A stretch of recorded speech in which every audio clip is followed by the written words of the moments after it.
Io dico questo, segretario, la mia sensazione è questa: quando Letta dice l'inoptato non andrà ad essere distribuito in modo proporzionale, secondo me in quella parola è già contenuto il fatto che ogni cittadino deciderà il partito per il quale dare sto 2 per 1000, cavoli, se no non avrebbe veramente senso.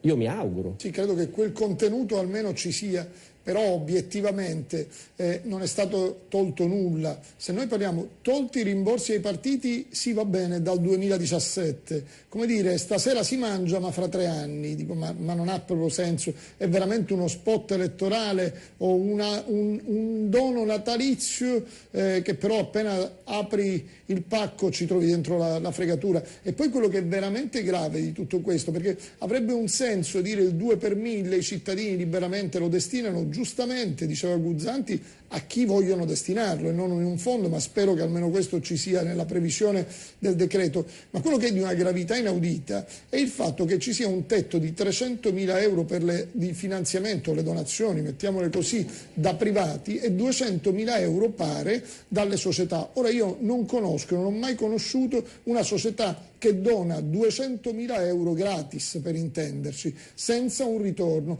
E allora sottomettere la politica, sottometterla a quello che può essere l'interesse economico, l'interesse privato, francamente, a me sembra ancora più dannoso. Quello che ci vorrebbe una volta per tutte, ci vuole il coraggio. Se uno ha il coraggio, lo usa e dice stop ai finanziamenti questo ai che partiti. lei tocca è un tema non molto... ce ne sono più, ecco, non aspetti. ce ne sono più, dopodiché il 2 per 1000 lo destina a chi vuole e lo destina a chi vuole, al proprio partito. Questo è chi sarà più bravo, chi sarà più in grado di convincere con la propria proposta politica i propri sostenitori avrà i finanziamenti, in caso contrario si farà politica senza. Gabriele, volevo aggiungere qualcosa. Volevo replicare brevemente alle osservazioni che ho appena ascoltato del collega, se posso chiamarla così, in questa fase almeno lo siamo, il dottor Messina. Sì. Veda, il problema credo che sia questo: la CISL ha fatto una indagine molto accurata, quindi insospettabile, diciamo, di faziosità, visto che è un sindacato che ha dipendenti pubblici tra i propri iscritti e anche categorie varie, ha individuato in 1.100.000 persone che vivono, nel senso che percepiscono uno stipendio, un compenso, un emolumento che consente a loro di avere un reddito sufficiente alla vita, di politica. E tra questo 1.100.000, che è una cifra enorme, mostruosa, se ci fosse Fantozzi direbbe mostruosa. No, non cominci con le No, perché sto provocando il mio amico Guzzanti, con cui abbiamo un trascorso sul tema delle imitazioni. Ora, 1.100.000.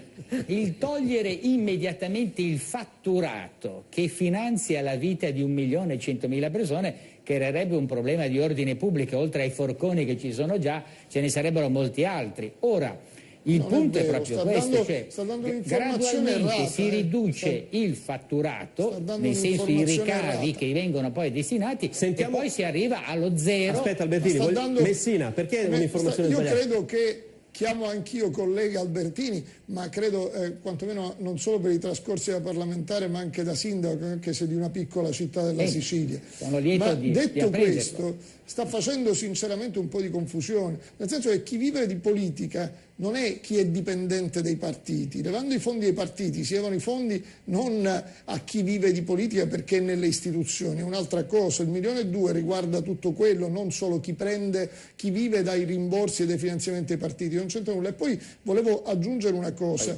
noi abbiamo in Italia in questo momento 14 milioni di cittadini italiani che vivono sotto la soglia di povertà, quindi sono poveri. Ora, mettere un limite in una legge che finanzia i partiti per i singoli a 200.000 euro, secondo me ci scrivi praticamente il nome e cognome di chi ti manderà i 200.000 euro. Questo è quello 14, la situazione è tragica, 14 sono tanti, sono 8 milioni, tantissimi, ma non sono 14. No, anche sotto questo è la impreciso. Soglia di povertà, io so che il dato è 8, è Istat. Ci sono 4 milioni di persone che vivono sotto i 1.000 euro al mese, e ci sono 10 milioni che vivono con 1.000 euro al mese. Ora, il discorso evidentemente con 1.000 euro al mese non riesci a sbarcarci lunari.